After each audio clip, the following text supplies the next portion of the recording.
程海欣出力打氣，人生馬拉松，新城財經台沿途伴你一路向前。好啦，休息翻嚟咧，繼續今日嘅人生馬拉松。無啦啦點會講呢一個詠春呢？原來詠春人生啊，唉，真係唔該晒兩位嘉賓，嚟自咧純詠春嘅兩位總教練啦，有阿 Jerry 啦，同埋阿 Mark 喺度嘅。咁頭先我喺出邊同你傾偈咧，講翻少少背景，就即係其實你哋兩位一個係師兄，一個係師弟嚟嘅。雖然呢，阿 Mark 咧你就早學。但係你又中間斷斷續續啦，咁同埋你知啦，有時好難講啊嘛，即係學無前後達者為先，鬼句佢咁，你睇佢幾招積個樣係咪先？咁啊 Jerry 係遲少少學嘅，咁但係佢就即係喺個進度上高，個技術上高咧就係即係好過你咁樣啦嚇。咁所以比較快學掌握係啦，咁所以佢就係阿師兄。阿師兄你又點樣咧？你嘅古仔係點㗎？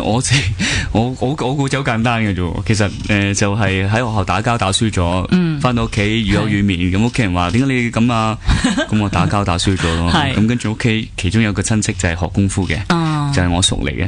咁佢就話咁好啦，咁聽日帶你去見師傅啦。咁啊跟住去開始學功夫咯。喂，但係啲師傅咧，我哋睇電影好多咧，就係尤其是啲越巴閉越叻，佢師傅唔係立亂收徒弟噶嘛，硬係好似係咯，即係要經過好多三顧草廬啊，你又要跪啊，又拜又斟茶嗰啲，你有冇呢啲嘢㗎？你呢啲電影美化咗嘅，美化咗仲更加差。我不如講樣嘢俾你好得意，係點你一定會覺得啱。你會點覺得一個師傅勁咧？就係佢應該上堂唔理你，擔天望地食下煙，跟住咧落唔落點你一句咧，咁你覺得佢好勁。但係其實調翻轉嚟諗，有邊個行業可以接受到一個咁嘅人嘅？即係一個好嘅師傅唔應該係咁嘅，即係應該係細心啲啦，或者觀察力好強，好記性好好啦。咁我哋師傅就有呢啲特質嘅。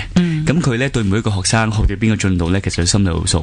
咁同埋佢嘅觀察力好強，佢見到你有少少動作上出咗問題咧，佢唔會直接同你講你呢度錯，而係佢會安排一個好精於嗰個動作嘅師兄同你對練。咁咧呢一種就係喺我角度嚟講叫因材施教。咁變咗就係佢咁樣安排一個強於某一樣你弱嘅地方嘅師兄陪你對練呢，其實呢個係一個好直接嘅練習方法。學習到啦，係啦，冇錯。但係佢就唔會講俾你聽，你呢個動作有啲咩問題，即係佢會講嘅，但唔會好深入，因為佢明白一樣嘢就係一個人呢有耐性有限。如果成日對住你講全部都係嗰啲對白嘅話呢，你會好快你嘅自信心冇晒。但係佢叫人同你練嘅話呢，你就會覺得你同邊個練下啦咁樣。係啦，佢會叫邊個你同佢做下呢樣嘢啦咁樣。咁其實佢呢啲説話有意思嘅。但係就係你一定要學嗰個人呢，一定要有足夠嘅耐性。咁所以咧變咗就係我哋嗰個年代咧，80年代學功夫嘅人呢，係個耐性會好啲嘅。咁可能個社會當時冇咁快，即係會人與人之間呢嗰個包容程度會好啲嘅。即係譬如話一堂唔明咪2堂咯，2堂唔明3堂啦。咁但係而家我哋自己教功夫，如果我同阿媽一堂講唔到個重點嘅話咧，咁就大鑊噶啦。因為即係第一堂已經差唔多要俾佢哋覺得袋咗好多，即係又要有啲嘢袋落袋走。一定嘅，因為咧而家資訊爆炸，你講唔明佢上網 search 就知㗎啦。同埋咧，我哋仲最重要一樣嘢就係我哋唔可以前言不對後語。如果我今日教你 A， 聽日同你講 B， 就即刻又冇，喂，唔係上堂你咪咁講喎。咁好記性嘅咩？佢哋好犀利，好犀利，人才人咁啦。係即係變咗就係佢哋覺得你一定要講嘢嘅主軸係一定要全部有關係啦。如果你講嘅嘢係大家互相矛盾嘅話咧，我諗我哋今時我哋唔會成功嘅。喂，但係在於一啲譬如話我見頭先我哋入嚟之前呢，我哋有啲某啲同事咧睇唔出佢哋咧，即係斯斯文文嗰啲，原來都係啲你哋啲徒弟嚟嘅，都有跟你哋學下即係詠春嘅。我記得有一次咧，我呢個就完全係不足為提嘅，不過即係喺你哋面前即係咁以講下，就係喺一個 gym 咧，佢擺咗嗰啲係咪叫裝係啊裝啦，咁咧我就嗰時曾經學過打拳嘅，咁佢就嗰個教練咧，佢係識少少詠春嘅，咁啊教我喺嗰啲一支支嗰啲裝嗰啲。哇！喺噼里啪啦，我心諗瘀晒喎手，嗰啲手指甲咁樣，咁應該啲 OL 會肯去學嘅咧。你講學詠好多其實裝啦，打嗰啲手法，佢又要咁樣又要係咯。裝嚟講，其實應該佢話練埋詠春成套啦，即係好少會淨係我淨係想嚟學裝。咁啊，扎個咩馬有個名係啦。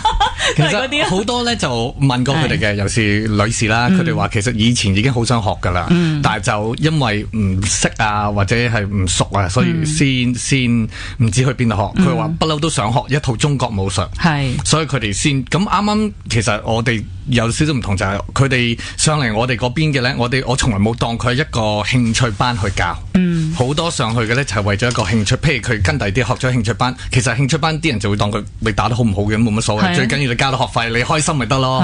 但係我調翻轉，當然我唔係話要佢哋好打得，但係我唔會當佢興趣班，我識幾多我盡量去教，你 get 到幾多我亦都希望你盡量去 get。咁其實喺佢心目中，我會係比較用心啲去教佢哋，唔會太 hea 教咯，叫做。咁佢哋呢個其中係一個好留低嘅，因為佢哋有好多，譬如而家學詠春有好多，譬如或者係少做開運動嘅，佢哋會覺得，咦，出面嗰啲我去學第二啲武術都好啊，嗰個師傅或者冇乜點教啊，或者係差唔多啦，你咁嘅樣得噶啦，差唔多。但係我就點解我係追求佢哋希望一定要做得好，好唔好當然個人各唔同睇法啦。但係我哋希望佢今日會好過佢琴日嘅，而唔係你琴日係咁繼續都係 keep 住咁。佢哋會覺得佢個少做運動，而我哋都咁俾心機去教佢嘅，佢會覺得咦咁其實喺佢哋眼中嘅話，一樣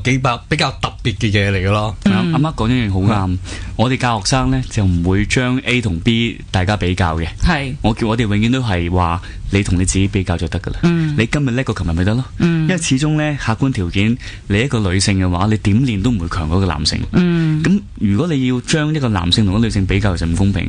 甚至乎我將一個男人同男人比較咧，如果佢比較大啲，或者一個神經反射強啲嘅人嚟，你咁同佢比較冇意思。所以我哋教學生咧，我哋要俾個 target 佢就係你同你自己比較得噶啦。你唔使夾硬將自己同一個唔對等嘅同學啦，去比較。係咯，人比人啱啦，冇錯，你同自己比得噶啦。喂，但係我哋嘅節目叫人生馬拉松啊，咁有啲即係老友記啦、退休嗰啲咁樣啦，咁都有時會覺得喺對於呢個中國嘅一啲傳統嘅武術咧，都會有興趣嘅。咁你覺得即係長者去學有冇難度嘅咧？我自己本身就有教嘅，即係我喺個會所裏邊咧，我教一啲接近退休人士啦，係特登有一個 group 係呢一班人，唔係個會所本身佢嗰個 members 嘅年齡層面咧會大少少啦，係有啲譬如話係真係年紀大啲嘅同學，佢哋學咧就個心態會唔同咗，佢哋真係會當呢一樣嘢係個藝術嚟嘅，即係佢會好花時間去做每一個動作，佢唔會要求一啲年輕人嘅爆炸力，佢唔會，佢希望將個動作做好啲。